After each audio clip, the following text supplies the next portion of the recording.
نحمده ونصلي علی رسول الکریم بسم اللہ الرحمن الرحیم۔ میں آپ کا میزبان وسیم ساحر بی سی پی پروڈکشن کی جانب سے ایک نیا پروگرام آپ کے لیے لے کے آ رہا ہوں جس کا نام ہے رمضان کی آواز۔ اور آج ہم جس ٹاپک پہ بات کرنے والے ہیں وہ ہے کہ رمضان کیا ہے۔ ہمارے ساتھ اس وقت موجود ہیں بہت نامور، بہت اعلیٰ شخصیت جناب عبد المالک مجاہد صاحب، دارالسلام کے آنر۔ تو یہ ہمیں بتائیں گے کہ رمضان کیا ہے۔ میں حاضر ہوں اپنی ٹیم کے ساتھ، میرے ساتھ ہیں محمود یاسین، ان کے برابر میں بلال ارشد، اور ان کے برابر میں ہے کاشف عابد۔ آئیے شروع کرتے ہیں اس موضوع پہ کچھ اچھی باتیں جناب عبد المالک مجاہد کے ساتھ۔ جی سر۔ بسم اللہ الرحمن الرحیم، نحمدہ ونصلی علی رسول الکریم، اما بعد فاعوذ باللہ من الشیطان الرجیم، بسم اللہ الرحمن الرحیم۔ یا ایہا الذین آمنوا کتب علیکم الصیام کما کتب علی الذین من قبلکم لعلکم تتقون۔ سب سے پہلے تو میں اس نوجوان ٹیم کا، ان خوبصورت چہروں کا نہایت شکر گزار ہوں، اور میں آپ کو خراج تحسین پیش کرتا ہوں آپ کے سوچ کے اوپر، آپ کے عمدہ فکر کے اوپر، کہ آپ نے رمضان مبارک کے حوالے سے چھوٹے چھوٹے کلپس بنانے کا ارادہ ظاہر کیا ہے، اور آپ یہ چاہتے ہیں کہ اس کو سوشل میڈیا کے اوپر چلایا جائے۔ حقیقت بات یہ ہے کہ جب میں آپ جیسے نوجوانوں کو دیکھتا ہوں تو میرا خون بڑھ جاتا ہے۔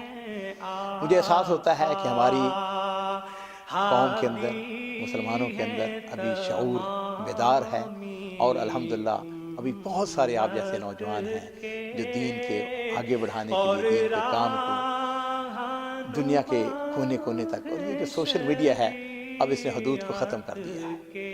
اب یہ آپ دنیا کی کسی جگہ پہ بھی بیٹھے ہوئے ہیں، کسی ملک کے اندر ہیں، تو بہرحال اس بات کو میں بہت زیادہ لمبا نہیں کرنا چاہوں گا۔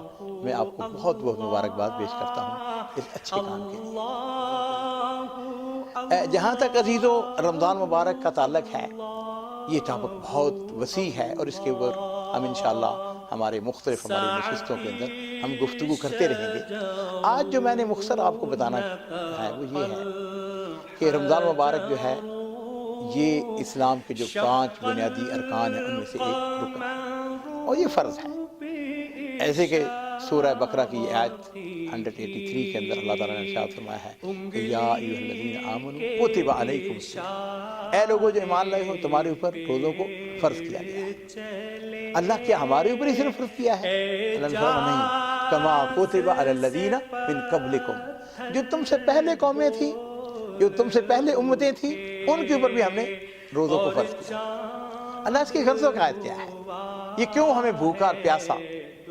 فرمایا لعلکم تتقون، کہ تاکہ تم متقی بن جاؤ۔ تقوی کے اوپر انشاءاللہ ایک الگ نشست انشاءاللہ ہوگی، لیکن فی الحال جو ہم بات کر رہے ہیں وہ یہ ہے کہ ہم کتنے ہفتوں سے اس مہمان مہینے کا انتظار کر رہے تھے۔ مساجد کے اندر آپ نے دیکھا ہوگا کہ بعض بوڑھے نوجوان ہیں جی، وہ ہمیں بعض اوقات واٹس ایپ کے اوپر وہ لوگ بھجواتے بھی ہیں، اللہم بلغنا رمضان، کہ اے اللہ ہمیں رمضان نصیب فرمانا۔ تو آج اللہ کا شکر ہے رمضان مبارک کا آغاز ہو گیا ہے، اور ہم بڑے خوش قسمت ہیں کہ ہماری زندگی کے اندر یہ مبارک مہینہ آیا ہے۔ تو عزیزو اب ہم نے کرنا کیا ہے؟ یہ ہے کہ جب اللہ تعالیٰ نے ہمیں یہ موقع دے دیا ہے، یہ فرصت ہمیں مل گئی ہے، تو پھر ہم نے اس مہینے سے پورا فائدہ اٹھانا ہے۔ یاد رکھیے، اور یہ ہمارے بات علم میں ہے، مشاہدے میں ہے، کہ گزشتہ سال کتنے ایسے ہمارے رشتہ دار تھے، دوست تھے، احباب تھے، ہمارے مسلمان بھائی تھے جنہوں نے ہمارے ساتھ روزے رکھے تھے، ٹھیک ہے نا؟ لیکن اس سال وہ ہمارے ساتھ روزے نہیں رکھ رہے ہیں۔ پچھلے سال کتنے ایسے تھے جو ہمارے ساتھ مکہ مکرمہ چلو جی عمرہ کرنے کے لیے، لیکن اس سال کے اندر ان کی موت واقع ہو گئی اور اپنے اللہ کے پاس چلے گئے۔ لیکن اللہ نے ہمیں یہ موقع دیا ہے کہ ہمیں اس نے زندگی دی ہے۔ اچھا، صرف زندگی نہیں دی ہے بلکہ ساتھ کیا ہے؟ اس نے ہمیں صحت بھی دی ہے، ٹھیک ہے؟ اب ہمیں زندگی بھی دی ہے اور صحت بھی دی ہے، تندرستی ہے، الحمدللہ ہم اپنے گھروں کے اندر امن و امان کی صورت کے حال کے اندر موجود ہیں۔ اب ہماری ذمہ داری کیا ہے؟ وہ کیا ہے؟ وہ یہ ہے کہ ہم نے اس رمضان مبارک کے نہ صرف روزے رکھنے ہیں بلکہ اس کا پورا احترام کرنا ہے اور اللہ کا شکر ادا کرنا ہے کہ اللہ تو نے ہمیں موقع دیا ہے کہ ہمیں ہماری زندگی میں یہ رمضان آیا ہے۔ میں نے کتابوں کے اندر آپ نے بھی پڑھا ہوگا، سنا بھی ہوگا علماء کرام کی زبانی، کہ ہمارے جو سلف صالحین تھے وہ رمضان شریف کے آنے سے 6 مہینے پہلے یا کئی مہینے پہلے وہ دعا کرتے تھے، جس طرح میں نے پہلے عرض کیا کہ اللہ مبلغنا رمضان، تو وہ دعا کرتے تھے اللہ ہمیں زندگی دینا، صحت دینا کہ ہمیں رمضان یہ نصیب ہو جائے۔ اور پھر جب رمضان کے روزے رکھتے، نیکیاں کرتے، صدقہ کرتے، خیرات کرتے، تلاوت کرتے، تراویح، قیام اللیل، یہ ساری عبادات کرتے، تو پھر وہ کیا کرتے؟ ان کو یہ خوف اور ڈر ہوتا کہ کہیں خدا نخواستہ اس کے اندر ریاکاری نہ ہو، کہیں یہ ہمارا عمل جو ہے وہ مردود نہ ہو جائے، اللہ کو قبول نہ ہو جائے۔ تو پھر وہ کیا کرتے تھے؟ اللہ سے دعا مانگتے تھے کہ اللہ تو ہماری اس عمل کو قبول کر۔ تو میرے عزیزوں، میں یہ سمجھتا ہوں کہ ہم اس لحاظ سے بڑے خوش قسمت ہیں، اللہ کا ہمارے اوپر بڑا کرم ہے کہ ایک دفعہ ہماری زندگی کے اندر پھر یہ رمضان شریف کا مہینہ آیا ہے، اور اس رمضان شریف کے مہینے سے ہمیں اللہ تعالیٰ نے موقع دیا ہے کہ ہم اس کی برکات۔ اور یاد رکھیے کہ نبی کریم صلی اللہ علیہ وسلم کی ایک حدیث بڑی خوبصورت حدیث ہے اس حوالے سے، کہ جس کے اندر ہمیں اس بات کا پتہ چلتا ہے کہ جو لوگ رمضان کے روزے رکھتے ہیں ان کو اللہ تعالیٰ جو ہے وہ کتنا مقام اور مرتبہ عطا فرماتے ہیں۔ نبی کریم صلی اللہ علیہ وسلم کے ایک بڑے پیارے صحابی جن کا نام حضرت طلحہ بن عبید اللہ تھا، اور یہ طلحہ بن عبید اللہ جو تھے یہ کون تھے؟ یہ عشرہ مبشرہ میں سے تھے۔ ان کے بارے میں یہ روایت کہتے ہیں کہ نبی کریم صلی اللہ علیہ وسلم کے پاس 2 شخص آتے ہیں، دونوں اسلام قبول کرتے ہیں ایک وقت میں، ٹھیک ہے جی۔ اب ان میں سے ایک شخص جو تھا بڑا عابد تھا، بڑا نیک تھا، بہت زیادہ عبادت گزار تھا، اس کے مقابلے میں دوسرا جو آدمی تھا اتنا زیادہ عبادت گزار نہیں تھا، ٹھیک ہے۔ اب وہ شخص جو کہ عابد تھا، عبادت گزار تھا، وہ شخص شہید ہو جاتا ہے، ٹھیک ہے۔ اب دیکھیے اس کی صفات کیا ہے؟ ایمان لایا ہے، صحابی کا درجہ تو خیر ہے، لیکن اس کے ساتھ کیا ہے؟ نہایت عابد ہے، نہایت زیادہ عبادت گزار ہے، جی، نفل نوافل کا اہتمام کرنے والا ہے، اور اس کے بعد اس کو ایک بہت بڑا اعزاز میں کیا ملتا ہے؟ شہادت ملتی ہے۔ دوسرا آدمی جو ہے جو اس کے ساتھ مسلمان ہوا ہے اور وہ جو اس کے مقابلے میں کم عبادت کرنے والا ہے، 1 سال کے بعد فوت ہوتا ہے، 1 سال اس کو اور مل جاتا ہے، 1 سال کے بعد وہ فوت ہوتا ہے۔ اچھا جی، اس کے اندر اسی کیفیت یہ ہے کہ عام اس کو جس طرح عام مسلمانوں کو موت آتی ہے، وہ شہید نہیں ہوا۔ تو حضرت طلحہ بن عبید اللہ کہتے ہیں کہ مجھے خواب میں نے دیکھا کہ یہ جو دوسرا آدمی جس کو شہادت کا رتبہ نہیں ملا ہے وہ اس شہید سے پہلے جنت میں داخل ہو گیا۔ کہتے ہیں مجھے بڑا تعجب ہوا، اور میں نے یہ جو خواب تھی اپنے ساتھیوں کو، صحابہ کرام کو سنائی۔